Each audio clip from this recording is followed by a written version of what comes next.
ప్రతి అమ్మాయి, అబ్బాయి వాళ్ళ లైఫ్‌లో ఒక్కో స్టేజ్‌లో ఒక్కో పర్సన్ నుంచి ప్రేమ ఎక్స్‌పెక్ట్ చేస్తారు. అది ఫ్రెండ్స్ నుంచో, లవర్ నుంచో లేకపోతే లైఫ్ పార్ట్నర్ నుంచి అవ్వచ్చు.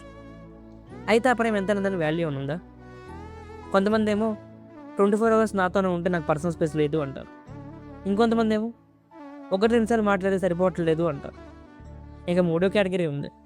స్టార్టింగ్‌లో చాలా ఎక్కువ ప్రేమ ఉండేది. ఇప్పుడేం తగ్గిపోయింది అంటారు. ఇదేమైనా క్లైమేటా? ఒక్కో రోజు ఒక్కో రకంగా మారిపోవడానికి. అసలు ఒక మనిషి మీద ఎంత ప్రేమ చూపించాలి? దాని మెజర్‌మెంట్ ఏమైనా ఉందా? యెస్, ఉంది. ఒకరు ఇంకొకరి ఇష్టాన్ని గౌరవించేంత ప్రేమ ఉంటే చాలు. వాళ్ళు చేరుకోవాల్సిన లక్ష్యానికి హెల్ప్ చేసేంత ప్రేమ ఉంటే చాలు. కష్టాల్లో వాళ్ళ పక్కన ఉండేంత ప్రేమ ఉంటే చాలు. వాళ్ళ నీ సక్సెస్‌లో ఎంజాయ్ చేసేంత ప్రేమ ఉంటే చాలు. ఫైనల్‌గా ఎదురు మనిషి వాల్యూస్‌ని రెస్పెక్ట్ చేసేంత ప్రేమ చాలు. రెస్ట్రిక్ట్ చేసేంత అవసరం లేదు.